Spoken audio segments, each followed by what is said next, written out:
Los betabloqueantes son un grupo farmacológico encargado de la inhibición de la adrenergia. Recordamos que dentro de la misma existen dos tipos de receptores fundamentales, los receptores alfa y los receptores beta, con sus correspondientes subtipos, teniendo dentro de los alfa los receptores de tipo alfa 1 y alfa 2, y de los receptores beta tenemos los subtipos beta 1, beta 2 y beta 3. Los betabloqueantes los podemos encontrar de dos tipos. Tenemos betabloqueantes no selectivos y los betabloqueantes selectivos, los cuales inhiben un tipo determinado de receptor beta-adrenérgico. Puede ser el beta 1, el beta 2 o el beta 3. Dentro de los betabloqueantes de tipo no selectivos encontramos fármacos como por ejemplo el propanolol, el labetalol o el carvedilol. Pero si nos vamos a los betabloqueantes de tipo selectivos, encontramos otros fármacos como por ejemplo el esmolol, el metoprolol y el bisoprolol, al cual también tiene otro hermano más potente, el cual se conoce como el atenolol.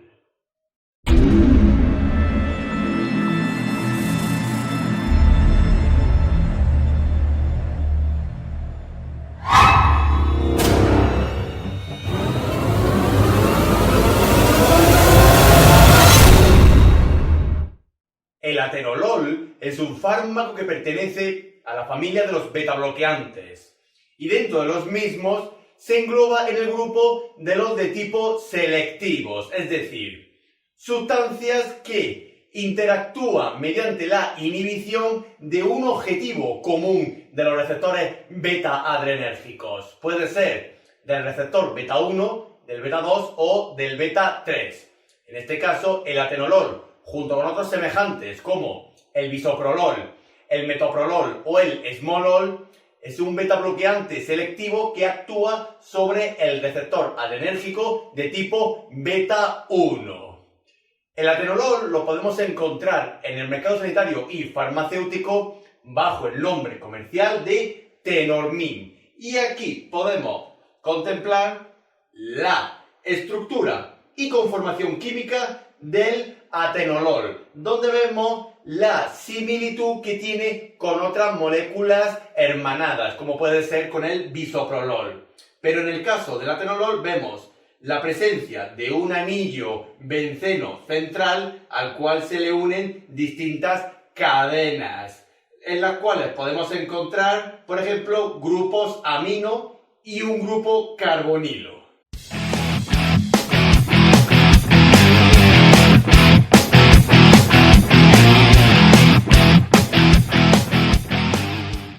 Al igual que el resto de la familia de los betabloqueantes de tipo selectivos, en especial con la inhibición del receptor beta 1 adrenérgico, el atenolol se utiliza para el tratamiento de la hipertensión arterial en cualquiera de los grados, sea grado 1, grado 2 o grado 3 de hipertensión. Y también el atenolol lo podemos utilizar como cardioprotector en situaciones posteriores de angina de pecho, tanto estables como inestables, así como en el infarto agudo de miocardio, evitar la recurrencia del mismo. Y también se ha demostrado que el atenolol tiene cierto poder como antiarrítmico, es decir, actúa en el tratamiento y prevención de ciertas arritmias cardíacas.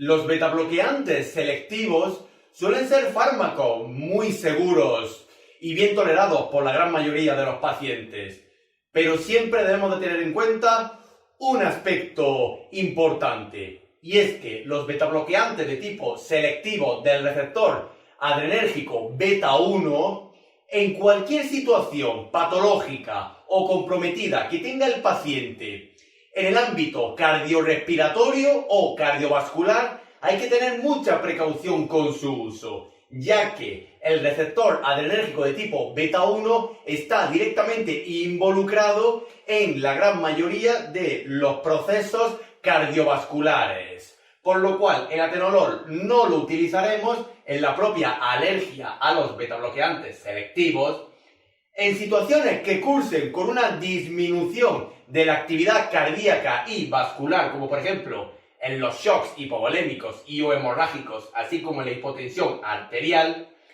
Si el corazón ya de por sí va lento o tiene una cierta predilección arrítmica hacia la disminución del ritmo cardíaco, como por ejemplo en las bradiarritmias, bradicardias, bloqueos auriculoventriculares, bloqueos de rama, no utilizaremos el atenolol, ya que puede agravar estas situaciones. Así como tampoco se debe utilizar en las insuficiencias cardíacas y en las acidosis metabólicas.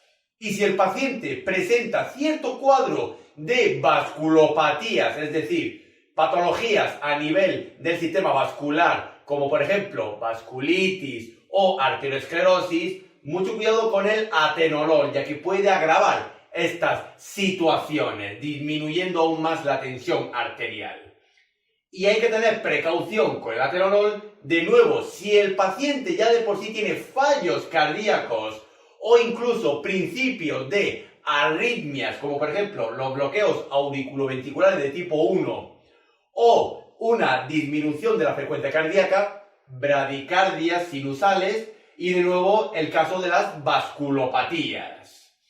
Si el paciente tiene cierta patología neumológica, como por ejemplo restrictiva en el asma o obstructiva en el EPOC, así como en las insuficiencias respiratorias agudas, hay que tener precaución con el atenolol, ya que los receptores beta 1 adrenérgicos están indirectamente relacionados en la adrenergia con el sistema respiratorio, por lo cual se utilizarán otras opciones más seguras, como por ejemplo bloqueadores adrenérgicos de tipo beta 2. Hay que tener cuidado con el paciente si tiene cierto grado de nefropatía y hepatopatía y por supuesto en poblaciones extremas de edad, como por ejemplo en los niños, en pediatría o en los mayores, en geriatría, que pueden ser más susceptibles a la aparición de efectos adversos o necesitar tratamientos más prolongados y o agresivos. Todos los betabloqueantes, independientemente de que sean selectivos o no selectivos, la suspensión tiene que ser gradual, ir reduciendo la dosis poco a poco para que el organismo se deshabitúe del consumo cotidiano y terapéutico de los betabloqueantes y de ahí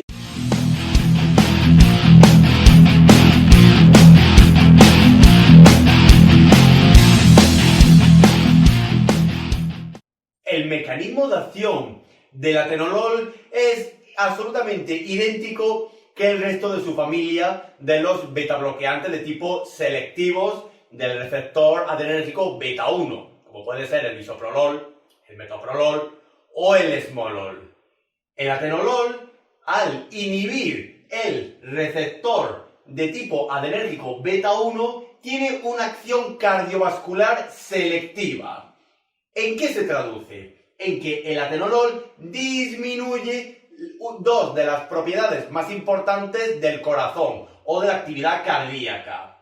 Disminuye el inotropismo cardíaco, es decir, disminuye el gasto cardíaco y la contractibilidad del miocardio, así como también un efecto cronotrópico negativo, disminuye la frecuencia cardíaca. De ahí que el atenolol no se utilice en las bradiarritmias o cuando el corazón ya de por sí tiene un ritmo lento.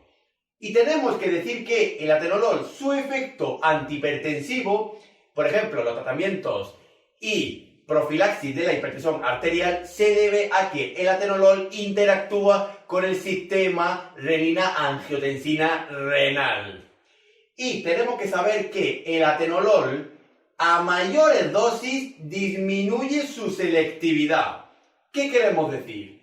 Que la dosis de atenolol cuanto menor es, mayor es su selectividad. Es decir, mayor tiene una afinidad por el receptor beta 1. Pero si damos dosis más altas, el atenolol no solamente va a inhibir al receptor beta 1, sino que también tendrá cierta afinidad creciente por otros receptores beta, como por ejemplo el beta 2 o el beta 3. De ahí que el atenolol siempre se suele utilizar las mínimas dosis efectivas y o terapéuticas para lograr el efecto cardiovascular deseado.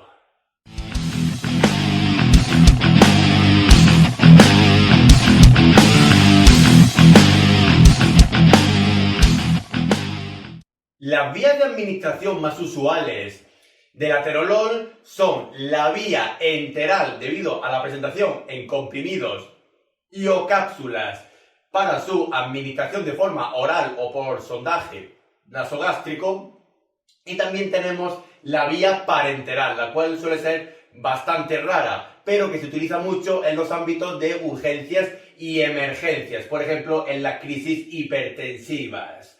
Y usualmente por vía parenteral intravenosa, el atenolol se suele administrar de forma lenta para evitar efectos rebote adrenérgicos o incluso un agravamiento de la adversidad.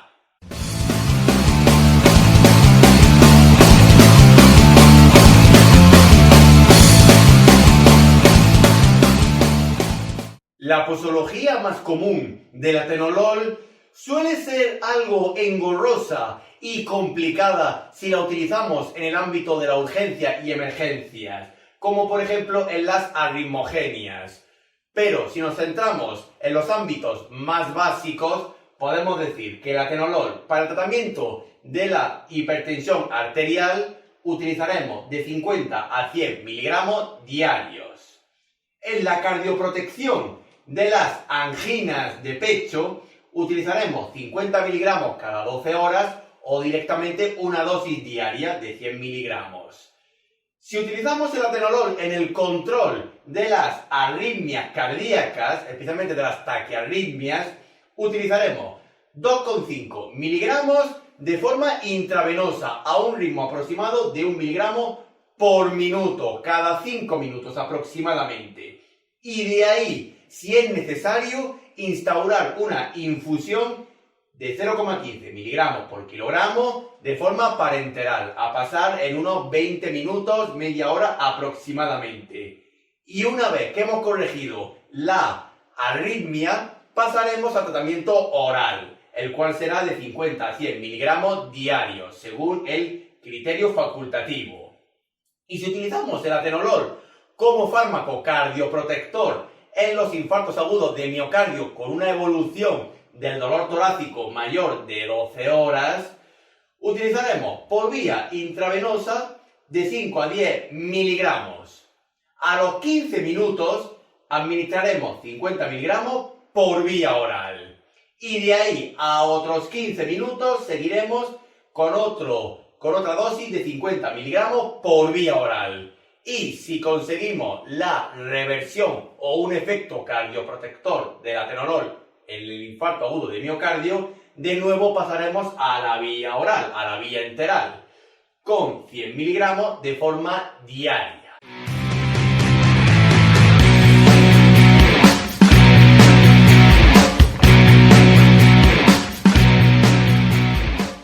Dentro de la compatibilidad e incompatibilidad del atenolol con el resto de la farmacología existente, deberemos de realizar una exhaustiva revisión bibliográfica sobre qué fármacos se pueden administrar a la vez o no con el atenolol. Y dentro de las interacciones tenemos que saber que el atenolol tiene sinergia, así como potenciación terapéutica y de la adversidad, si se mezcla con familias parecidas al mecanismo de acción que tiene el atenolol, como por ejemplo con ciertos antiarrítmicos, por ejemplo de la clase 3, la amiodarona, y también con otros antiarrítmicos de clase 4, como puede ser el verapamilo o el diltiazem, pero con ellos es mejor evitar situaciones concomitantes con el atenolol, ya que se pueden crear interacciones que pueden resultar graves en el propio paciente. Y el atenolol tiene antagonismo con una sustancia específica, con la adrenalina. Recordamos que la adrenalina es la principal catecolamina adrenérgica. Activa todos los receptores adrenérgicos, sean de tipo alfa o de tipo beta. Y si uno de estos receptores, el beta 1, está inhibido por la acción del atenolol, la adrenalina directamente hace todo lo posible por activar el receptor beta 1.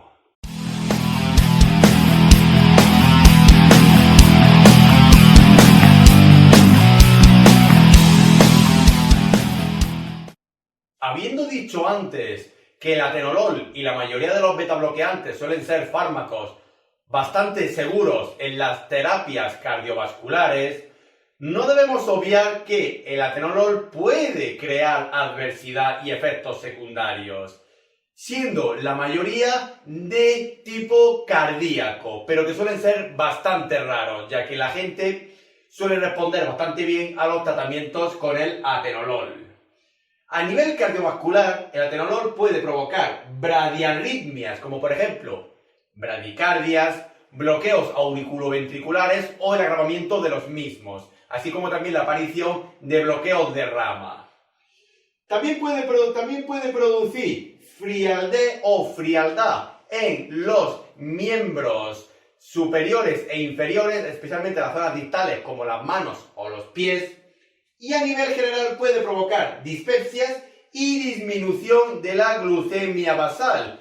Mucho cuidado, ya que el atenolol puede enmascarar síntomas de otras patologías, como de las tirosicosis, Y también puede provocar a nivel neurológico insomnio, fatigas y o mareos, pero lo cual está más bien secundado a otro de los efectos adversos que tiene el atenolol, que es la aparición de hipotensión arterial. Si ya de por sí disminuye la tensión, si la hacemos caer aún más, aparecerán efectos adversos secundarios a la misma. También se ha demostrado que puede provocar ciertas oculopatías, las cuales suelen ser muy raras, como por ejemplo visión borrosa, diplopías o incluso la aparición de nistagmos, pero es muy raro. Así como también, ya que baja la tensión, puede provocar un aumento de la sudoración, es decir, diaforesis. Y también se han documentado ciertas alteraciones de la sangre, como por ejemplo trombopenias o leucopenia, pero suelen ser también bastante raras.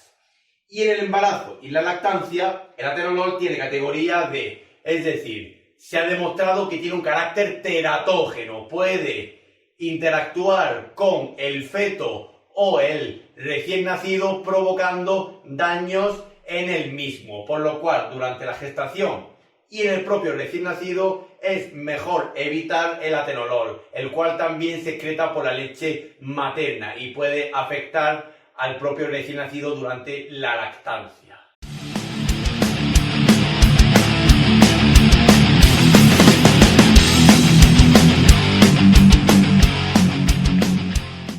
Finalmente tenemos que decir que el atenolol es un fármaco dializable. Se elimina por las técnicas continuas de reemplazo renal y suele requerir un ajuste de dosis en aquellos pacientes con un alto grado de nefropatía. Por ejemplo, si utilizamos el atenolol por vía oral, vía enteral, para un kilómetro de creatinina de 15 a 35 mililitros por minuto, administraremos una dosis de 50 a 100 miligramos cada 48 horas, cada 2 días.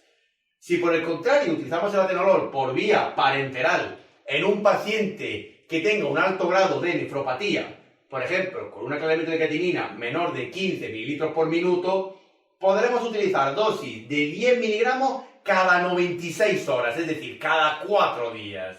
Pero todo esto dependiendo del juicio clínico y mediante la especialidad facultativa, en este caso mediante la especialidad de cardiología.